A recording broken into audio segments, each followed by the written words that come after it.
Hello, my lovely students. So, today I have taken a summary of a chapter, The Rat Trap, from your book Flamingo. So, first of all, we will discuss about the author of this chapter.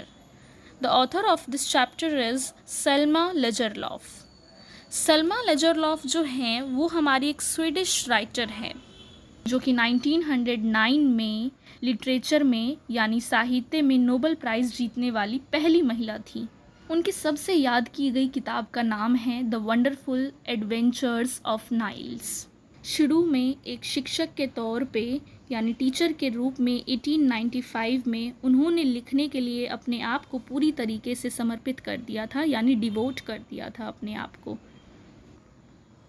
उन्होंने कई सारी books लिखी हैं, कई सारे उपन्यास लिखे हैं, बहुत सी स्टोरीज़ ऑफ कलेक्शन भी की हैं। उनमें से कुछ का नाम है जैसे Gosta, Berling's saga, invisible links and the miracles of the एंटीक्रिस्ट।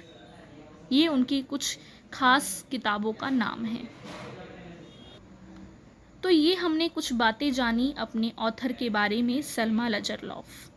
आइए चलिए आते हैं अपने चैप्टर के थीम पर। आखिर इस चैप्टर का थीम है तो है क्या? The rat trap provides a glimpse into human nature. कहने का मतलब ये है कि ये मानव प्रकृति में एक झलक प्रदान करता है।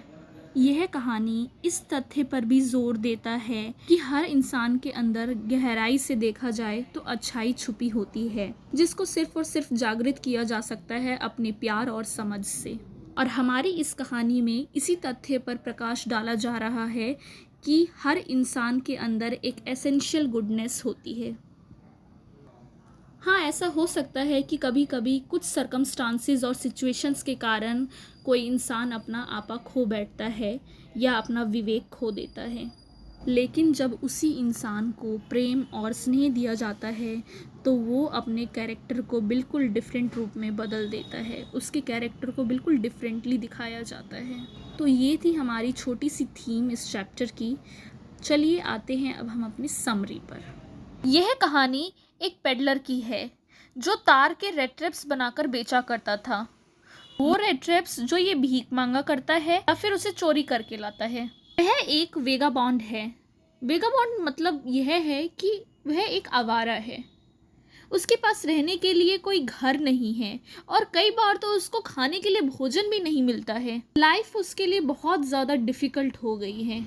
एक दिन वह वेगाबॉन्ड सोचता है कि जो एंटायर वर्ल्ड है, पूरा जो वर्ल्ड है, पूरी दुनिया जो है, उसके लिए एक रैट ट्रैप के समान है, एक चूहेदानी की तरह है, जिसमें shelter, food, clothing, comforts and luxuries उनके लिए बेड्स की तरह है, उन पीपल के लिए बेड्स की तरह है, जो उन पीपल को चूहेदानी में एक चूहेदानी के रूप में, एक रैट ट्रैप के रूप में उनको ट्रैप कर लेती है। यह आइडिया उसको अम्यूज़ करता है। अम्यूज़ मीन्स मतलब वह ये इस चीज़ को मान लेता है, इस चीज़ से संतुष्ट हो जाता है, सेटिस्फाइड हो जाता है कि ये सभी चीज़ें जो हैं एक बेड्स की तरह हैं और वो रैट ट्रैप में पीपल्स जो हैं वो फंस जाते हैं।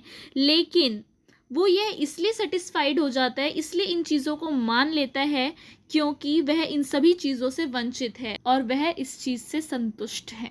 एक सर्दियों की शाम पेडलर अपने दौर में सड़क के किनारे द्वारा एक कुटीर पाता है। उसको एक कॉटेज नजर आता है। जब वो उस कॉटेज के पास जाता है तो अपने रात के आश्रय के लिए पूछने के लिए वह दरवाजे पर दस्तक देता है और जो उस कॉटेज का होस्ट होता है वो इतनी अच्छी तरीके से उसका वार्म वेलकम करता है कि वह अपने स्वागत को देखकर आश्चर्यचकित हो जाता है। उस कॉटेज का होस्ट वेगाबॉन्ड को सिर्फ रहने के लिए शेल्टर ही नहीं देता है बल्कि उसको भोजन और तंबाकू भी पेश करता है। मीन्स फूड और टोबैको भी पेश करता है उसके लिए। वह जो होस्ट है वह एक क्रॉफ्टर है। क्रॉफ्टर ने पेडलर के साथ मजोलिस का गेम खेला और उन्हें बहुत ही ज़्यादा एंटरटेन किया। यहाँ पे मैं बीच में पेडलर और फिर वेगाबॉन्ड दोनों नेम को इसलिए इस्तेमाल कर रही हूँ बिकॉज इस चैप्टर में पेडलर का दूसरा नाम वेगाबॉन्ड भी है। तो आप दोनों में से कोई सा भी नेम पेडलर के लिए इस्तेमाल कर सकते हैं। आप चाहे पेडलर या फिर वेगाबॉन्ड, दोनों में से आप किसी भी नाम से पुकार सकते हैं। उस क्रॉफ्टर ने मजोलिस के गेम खेलने के साथ साथ, एंटरटेन करवाने के साथ साथ उस वेगाबॉन्ड के साथ यानी उस पेडलर के साथ 30 क्रॉनर का सीक्रेट भी शेयर किया जो उसने दूध बेचकर एकत्र किया है। अगले दिन जब वे दोनों घर छोड़ देते हैं तो पेडलर वापस आता है और पैसे चुराता है। वह एक सड़क लेने के बजाय जंगल के माध्यम से चलने का फैसला करता है ताकि पकड़े जाने से बच सके। लेकिन जैसे ही रात हो जाती है तो वह जंगल में अपना रास्ता खो देता है। वह पूरी तरह से उस समय थक जाता है बिकॉज वह इतना लंबा सफ़र करते हुए जंगल के रास्ते से आ रहा है, तो ऑब्वियस सी बात है वो थक जाएगा। और थकने के साथ साथ उसकी भूख और भी ज़्यादा बढ़ जाती है और वह ठंड महसूस करने लगता है। और फिर तब वह सोचता है कि शायद एक ही स्थान के आसपास वह चल रहा है और चारों ओर से घिर चुका है।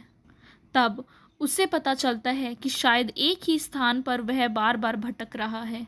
इस बिंदु पर आकर उसे रेड ट्रैप की याद आ जाती है। यहाँ पे बिंदु ये बताया गया है कि जब वो चारों तरफ से घेर चुका है और वो एक बीच जगह में अटक चुका है जहाँ से वो अपना रास्ता बार बार उसको यही प्रतीत हो रहा है कि वो शायद इस रास्ते में फंस गया है, निकलने का कोई रास्ता नज़र नहीं आ रहा है। तो एक ऐसी बिंदु आती है कि जिस पे उसको रेड ट्रैप याद आ जाता है और फिर वह यह भी महसूस करना शुरू कर देता है कि उसके लिए ये पेड़, ट्रंक और जितनी भी शाखाएं हैं और साथ ही साथ एक अंधेरा जंगल उसके लिए एक रेड ट्रैप की तरह है जिसमें वह पकड़ा जाता है। और यह सब उसको जो देखने के लिए मिल रहा है ये सिर्फ़ और सिर्फ 30 क्रॉनर के लालच में आकर जो उसने चुरा लिया है, उसी के कारण वह इस बीच बिंदु पर आकर फंस चुका है। फॉर्चुनेटली, सौभाग्यवश, पेडलर जो है लोहे पर हथौड़े से पीटने की आवाज़ सुनकर वह उस साउंड को फॉलो करने लग जाता है और वह आखिरी रैम्स जो आयरन वर्क्स पहुंच जाता है। पहुंचने के बाद वह फर्नेस के पास सोता है। यहाँ पे फर्नेस का मतलब होता है कि भट्टी के पास जाकर वह सो जाता है। और तो और जो उस मिल के ऑनर होते हैं वह उसको देखते के साथ ही अपने ओल्ड रेजिमेंटल कॉमरेडे नील्स ओलफ के लिए उन्हें गलत मान लेते हैं। वह वेगाबॉन्ड को अपने घर पर इनवाइट करते हैं, घर के लिए आमंत्रित करते हैं, लेकिन वह उन्हें रिफ्यूज़ कर देता है यानी उनको मना कर देता है। लेकिन जब उन्हीं आयरन मास्टर की डॉटर एडला विलमसन उन्हें बार बार उनको फोर्स करती है अपने साथ चलने के लिए उनके घर और जो क्रिसमस का ईव है उसे स्पेंड करने के लिए, जब वे उन्हें बताती हैं तो वह एग्री हो जाता है और मान जाता है। उस पेडलर को लोहे मास्टर के घर में उचित भोजन दिया जाता है और साथ ही साथ आराम भी दिया जाता है। हालांकि एडला को यह कन्विंस्ड नहीं है यानी आश्वस्त नहीं है कि सेना से एक कप्तान इस तरह के एक महत्वपूर्ण राज्य में गिर सकता है। एडला के पिता कहते हैं कि स्नान और कपड़े के परिवर्तन के बाद वह एक कैप्टन के रूप में पॉलिश हो जाएगा। लेकिन इसके विपरीत जब ट्रैम्प को स्नान करवाया जाता है और उसे शेव भी करवाया जाता है नेक्स्ट मॉर्निंग में, तो फिर आयरन मास्टर को रियलाइज़ होता है उसकी गलतियों का। उसको लगता है कि जो ये पेडलर है वह एक ओल्ड कॉमरेड नहीं है और एट दिस पॉइंट एडला उसे अलाउ करती है कि वह इनके साथ रुके और क्रिसमस के ईव में उनके साथ समय व्यतीत करे। अगली सुबह एडला और उसके पिता जब चर्च में जाते हैं तब उन्हें पता चलता है कि ट्रैम्प ने एक क्रॉफ्टर को लूट लिया है, यानी इस पेडलर ने जो है एक क्रॉफ्टर को लूट लिया है और यह एक समान आदमी है। और एडला और उसके फादर को यह भी लगता है कि उसके घर में जितने भी सिल्वर्स हैं उसे उसने रॉब कर लिया होगा, चुरा लिया होगा। लेकिन जब वे घर पहुंचते हैं तो वे पाते हैं कि कुछ भी चोरी नहीं किया गया है।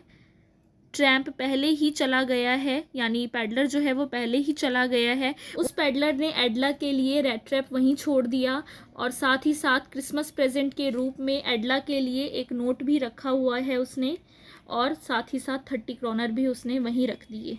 उस नोट में पेडलर ने यह लिखकर छोड़ दिया था कि वह अनुरोध करता है एडला से कि जो चुराए गए पैसे हैं वह सही मालिक यानी सही ऑनर के पास लौटा दिए जाए। और उस नोट में पेडलर ने एडला के लिए यह भी कहा है कि एडला उसके साथ बहुत ही ज़्यादा डिग्निटी के साथ पेश हुई है और साथ ही साथ एडला ने उस पेडलर को एक स्टेटस भी दिया है एक कैप्टन के रूप में। तो इसीलिए वह चाहता है कि अब मैं दोनों में से किसी को और भी ज़्यादा एम्बेरस ना करूं। आखिरी में उस पेडलर ने जाते जाते उस नोट में कैप्टन वॉन स्टेले के नाम से हस्ताक्षर कर दिए। तो यह थी आपकी शॉर्ट सी summary chapter the rat trap की। आई होप आप सभी को ये शॉर्ट समरी बहुत ही ज़्यादा पसंद आई होगी। बहुत ही ज़्यादा क्लियर एंड कट वे में मैंने इस स्टोरी को एक्सप्लेन करने की कोशिश की है आपके लिए शॉर्ट समरी के माध्यम से। आई होप आपको यह पसंद आया हो। प्लीज़ वीडियो को लाइक करें, चैनल को सब्सक्राइब करें और बेल आइकन को प्रेस करना ना भूलें। Thank you my lovely students.